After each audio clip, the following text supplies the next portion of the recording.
going to inject a little testosterone finally into the show. Ladies and gentlemen, from Indianapolis, Indiana, please give a warm welcome for Kris Shaw.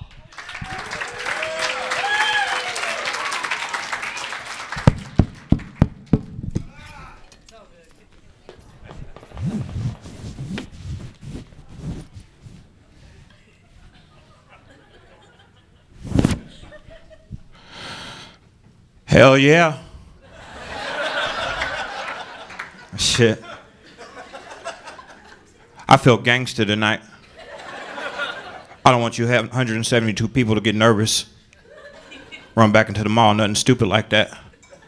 Because I'm not gang affiliated. But gangster's one of the latest expressions in the streets, and I thought I'll let you folks know about it. But first, let me tell you why I feel gangster tonight. I didn't think I was gonna make it here. For me, lately, time's been tough. And I've been using this shit to get me around. MapQuest. Have you folks ever tried a little MapQuest before? I hate MapQuest. It's like the best friend you could have in the world that tells you all the wrong damn answers.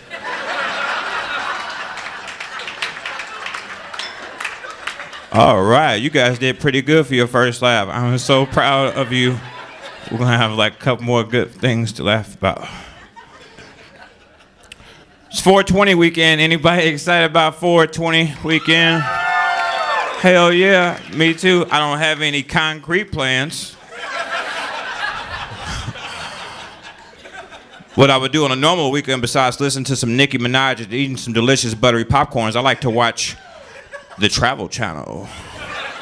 Hell yeah. First thing in the morning, new episodes. Now, Columbus, one of the key tips they give you on the Travel Channel, they say, if you want to blend in with the community, the best thing to do is to dress like the people of that community, and that's what I attempted to do this evening.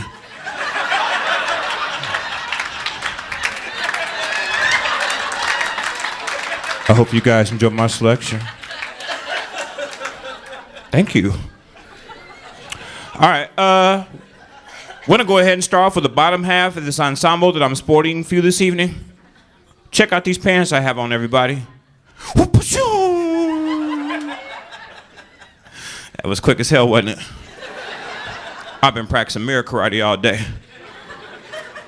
Yeah, mirror karate, it's a new sport. It probably hasn't made over here yet. My son Kris calls these jeans my Chuck Norris's because he said that they kick ass. And I believe him because he just turned 7. He's pretty smart, that guy. I picked these up at the Goodwill store. Winston-Salem, North Carolina. They were marked down that day. 50% off purple tags. $2. I ran out the damn door. Everybody thought I was a track star. I didn't give a shit about tax. Tax can kiss my white ass. I know. I shouldn't talk like that. Especially right after election. Or taxes. That's just how I sound when I get excited about having new clothes. I probably should have tried them on before I got back to the hotel. That front desk clerk, she thought she knew everything. She kept saying, you have on low-rise jeans, you have on low-rise jeans. They didn't even feel like it. I didn't know it, but only women supposed to wear low-rise jeans. But there's an upside because you don't have to put on your pants to wipe your ass. That's a definite time saver. And also your first poop joke for the evening. It just stinks. You guys have shown great signs of improvement. I'm so happy about you right now. I think we are ready for level 2, or as I like to call it, upper body. We're gonna skip past the Lando Calrissian flight jacket and jealous. We're gonna go ahead and skip down to this shirt right here. I picked this little piece of Earth, Wind, and Fire up at the Macy's department store. San Antonio, Texas. I'll be the first person to admit to it. I'll not pick out a cool ass shirt. I don't. You know what I do? I go off the wording on the sign that's advertising the shirt. The wording on the sign that's advertising this shirt said it was called the Weekend shirt. Kind of catchy, huh? But get this, it was nobody at the Macy's department store in San Antonio, Texas that could tell me what a Weekend shirt means. Therefore, I can't tell you folks what it means. But I can tell you, I will be wearing this motherfucker tomorrow as well as Saturday. Because it's my weekend shirt. Hell yeah. I like that one too. That's my favorite. You guys are awesome.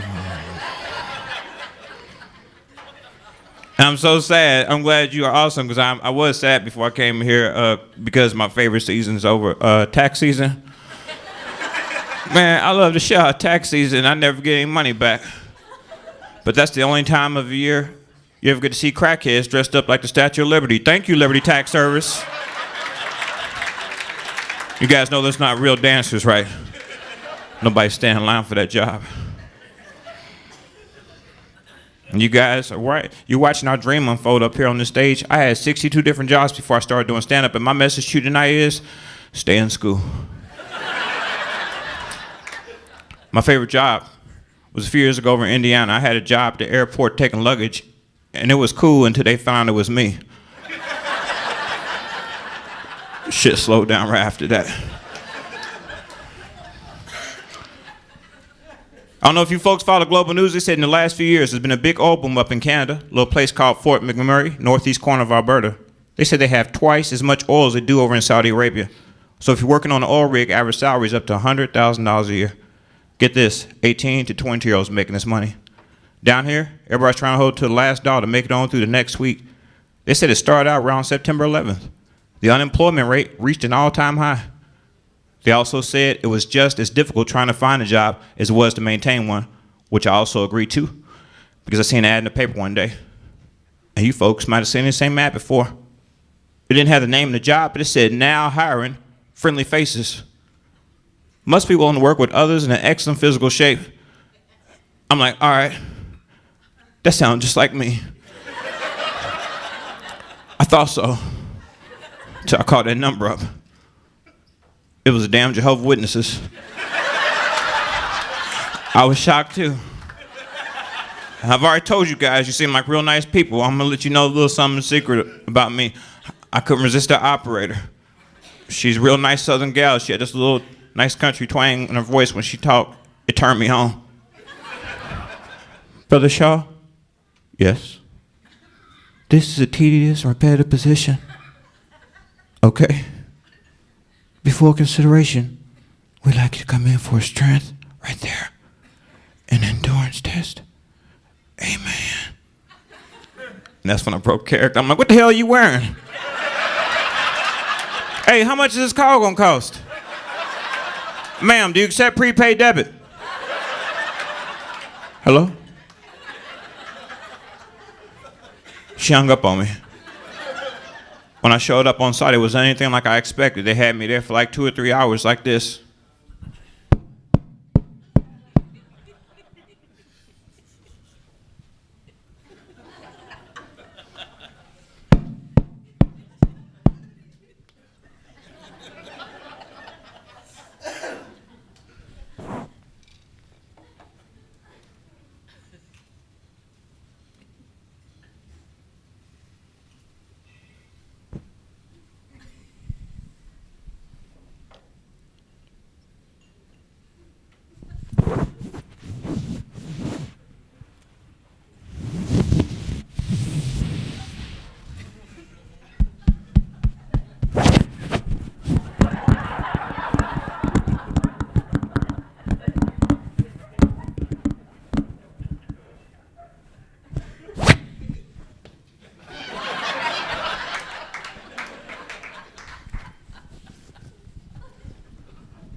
So you guys had Jehovah's Witnesses come to your door before?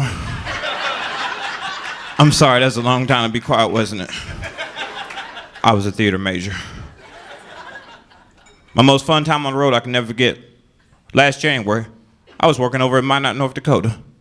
It gets freezing cold in Minot in the wintertime. They said sometimes at nighttime with the wind chill, You can get like minus 40 or 50 below zero. That's a damn state of emergency. They got Jehovah's Witnesses over there too. But not like over here in Ohio or anywhere in this country, because there, they actually call you up. That's right, they call you up, and when you answer the phone, it sounds like this. That was stupid. But y'all laugh, I saw you.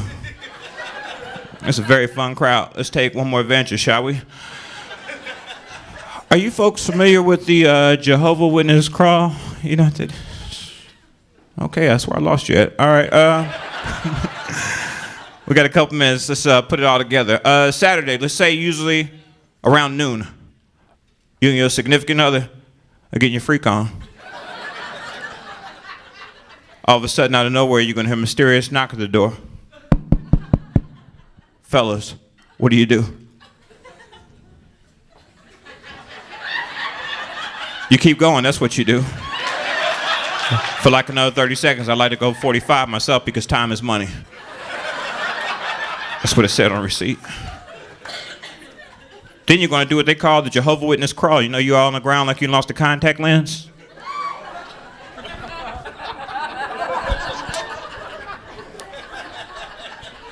You got that Malcolm X pose trying to camouflage in the curtains. You're playing an escape route like there's a tornado outside. All that, my friends, is Jehovah's Witness crawl. Take notes. I remember just like yesterday. I had to be like 10 years old. My mother would hear that knock at the door, and she would get all paranoid like she was Harriet Tubman and we were slaves hiding for freedom.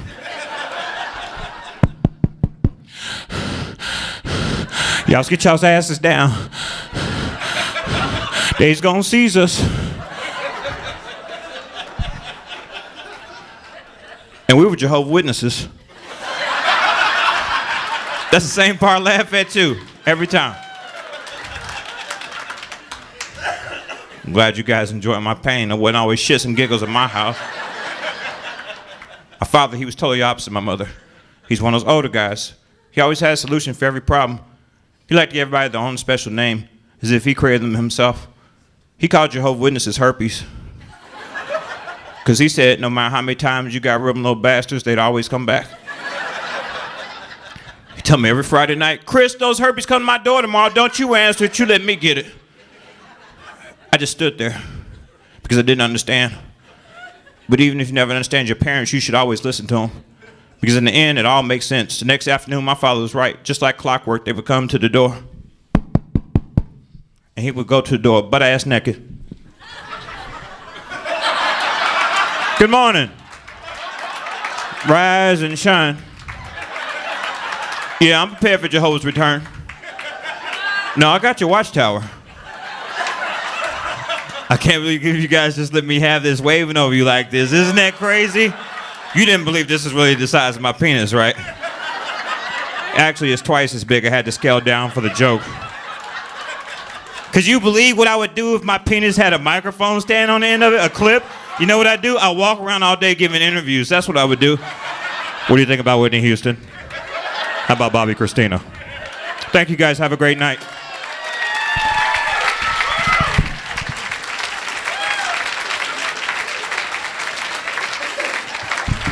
Let him hear it, Kris Shaw.